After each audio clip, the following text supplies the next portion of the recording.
Hi everyone, welcome back to my channel. This is Nurse Cat. Today we're gonna talk about license endorsement here in North Carolina. So my story would be different from what could be the ongoing process right now. Kaya this is a disclaimer guys. The one I'm gonna share with you, the process that I've been through um, more than a year ago might be different, depends on the current policy of North Carolina Board of Nursing.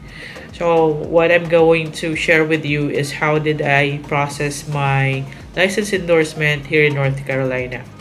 So what is license endorsement?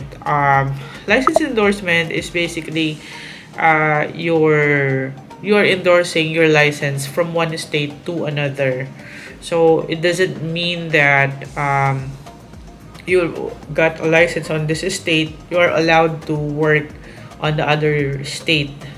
So you have to endorse your license, but the thing is, you just have to comply on some of the requirements of those state, but you don't need to take any NCLEX RN exams anymore. So once you take your NCLEX RN exams, that's it, and you pass. You will never take any NCLEX exams anymore unless siguro kung na-revoke yung revoke or hindi ka nakapasa, then you will have to take another NCLEX RN license exams. So what it is, originally my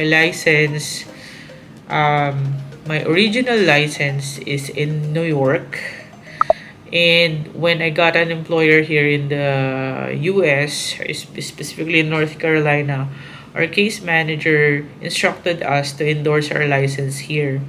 So when is the best time to process license endorsement? In my case, we started our license endorsement after we get documentary qualified. DQ sabi nga nila sa immigration process. So when we are already in a DQ stage, they encourage us to start our license endorsement. So what are the things I did during license endorsement? We just have to visit the North Carolina Board of Nursing website, official website, and you have to fill out or enroll yourself in the Nurse Gateway portal. This Nurse Gateway portal, you have to put your personal information. It's gonna ask you for your name, your date of birth, and your SSN number if you have one. If you don't have SSN number, you don't have to worry. You just have to click no on the question, and then you have to move forward. It will ask you for contact information, address information, or if your address will be the same with the mailing address or not. Verification of your email and confirmation, and then once you created your profile in Nurse Gateway portal, there will be an option on that website once you signed in to endorse your to make a license endorsement. Okay, so during my time when I did the license endorsement, there are some things na kinumply ko. Number one is um, the verification of my license from the original state where I have my license. So they have to verify my license, say for instance in New York. So what I did, I just went to nurses, nursys.com. I'm gonna give you the link below or probably dito. Um, and then there will be an option there on the third row saying na nurse license verification for endorsement. So you just have to click that button. You have to follow the instructions. It will ask you, you have to put your name on it, and then on the state on your original license, and then it will ask you kung saan mo ito ipapa-verify na state. So, if I'm not mistaken, I still have my receipt here because it's all in my email. It cost me $30 to verify my license electronically from New York to North Carolina. So you just have to enter. If you have credit cards or cards, Visa card, you have to just pay it. And then after verifying your license from the original state uh, where you get your original license, you they will also have to verify your license on the current country where you are practicing nursing. Say for instance in the Philippines, they will have to they will have to verify that you're currently working or an active RN in that in or you have current license in that country. In my case, I was still in Qatar before, so there is in parang counterpart siya ng that's QCHP before. Counterpart siya para siyang PRC license, Regulatory Board of Nursing. So sa QCHP, Qatar Commission on Health, something ata yung ibig sabihin nun. So QCHP, from QCHP portal, pumunta ako sa may options doon akong pinili just to just to attest that I have parang attestation of your tawag nito attestation that you are an RN in Qatar and you have a good standing. Ayun, good standing pala. Good standing as an RN in Qatar. So yun ang process ko doon, and then someone from NC Board of Nursing sent me an email and informed me on where should I send that particular good standing. Hindi ako ang nag-send noon, kundi directly from QCHP. Counterpart siya ng PRC sa Philippines. So once they send it, once they receive that particular paper, all they have to do is to makikita mo na dun sa portal mo na tapos na yon, na-checkan na yon, it's already accomplished. And then after verification of your license or good standing from the present country where you are working at, you will have to comply with the background check. So for the background check, normally the North Carolina Board of Nursing staff will send you a mail, which I never received when I was in Qatar. So that's the difficult scenario, lalo na kapag ang pagsasendan nila is sa Middle East. Kasi sa Middle East, normally you have to have your own PO box in order for you to receive a normal mail. Although nakailang balik na rin ako dun sa pinaka-Qatar postal center, pero I never received any mail coming from NC Bond. But the NC Board of Nursing mentioned that they already sent it twice to me. But anyway, I didn't receive that. What I did is I asked my colleagues na meron kasi kaming GC group chat na papunta dito sa North Carolina. I asked them what specifically is the laman nung envelope.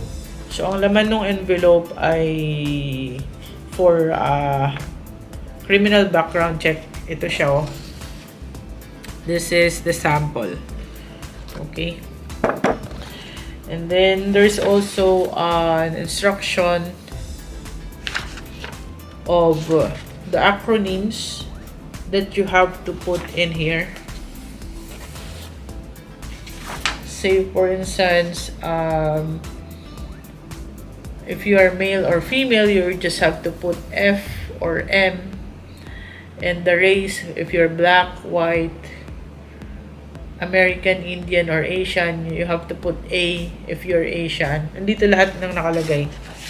So you have to use this together with this to fill out the necessary details.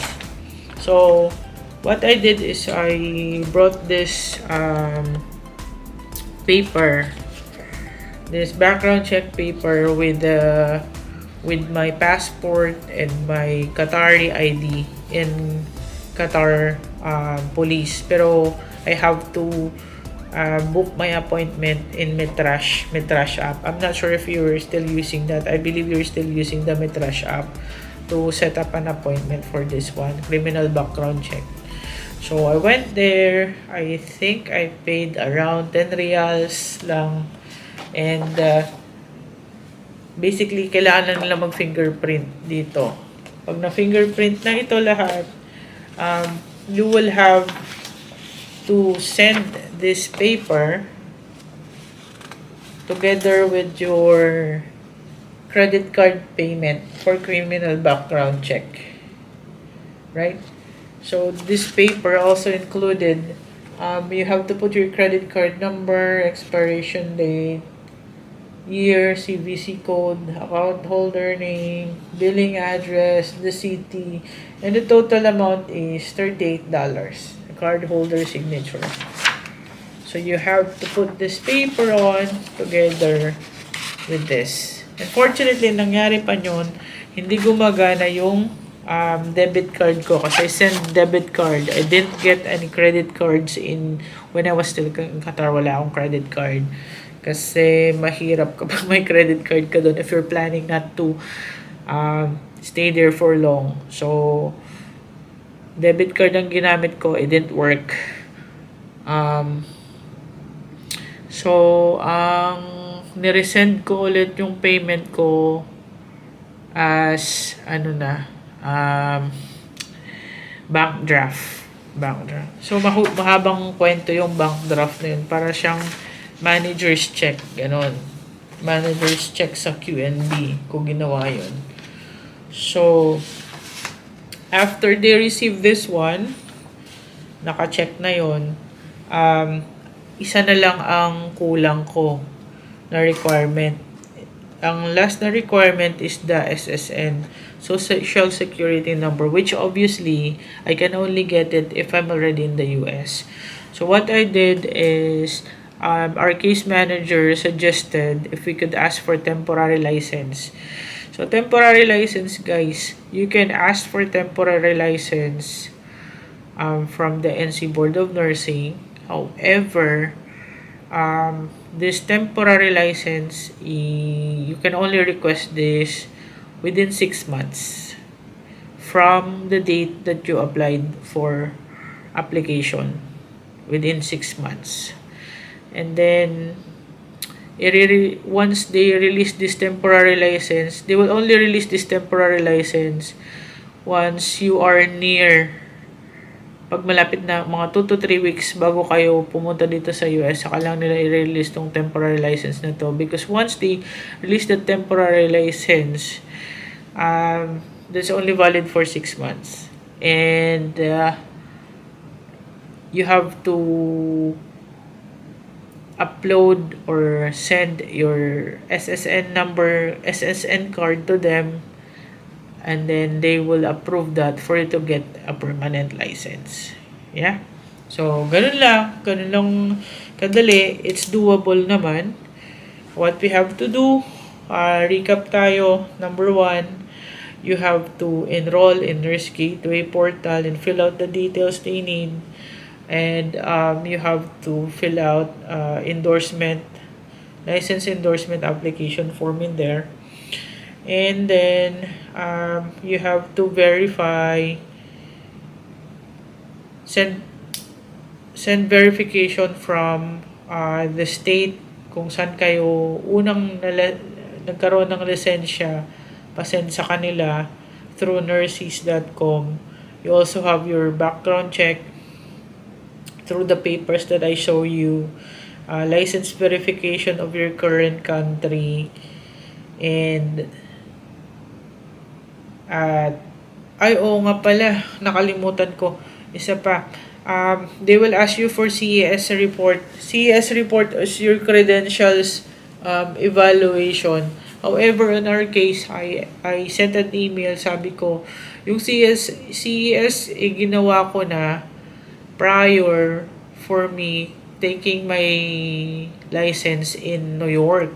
I will not be able to take my license in New York kung wala yung CES ko, sabi ko. So, suffice na ba na ibigay ko yung visa screen? Copy ng visa screen. Sabi nila, suffice na daw yun. So, binigay ko na yung visa screen ko. So, that's it. O, ulitin natin Ulitin natin. Enroll in Nurse Gateway portal in NC-BON website, and then you have to verify your license through nurses.com, fill out the background check forms that they will send to you, and you have to request for professional good standing on which country you are in, kung ano yung regulatory board doon to be sent to NC Board of Nursing, and then you can request for temporary license after that, and then you also have to submit your visa screen form, or depends kung ano yung nire-request nila. But the bottom point is, kaya ako ginawa itong vlog na to, the process could change over time. It's hindi siya ganun ka-urgent na dapat yung gawin. So you can start it kapag nasa DQ part na kayo, or kung malapit na kayong ma-interview, guys. Or pwede pa nga kahit na-interview na kayo kasi hindi naman kayo agad-agad magbubook ng flight papunta dito. You will still have time to process for the papers that you need in the country where you are in, like background check, at saka yung pag-send mo ng good standing before you leave that country. So yun, guys, I hope we will able to get information about what I said. Medyo magulo, pero I'm gonna try to edit. Thank you, guys, and watching my vlog. Hanggang sa muli, salamat, guys. God bless.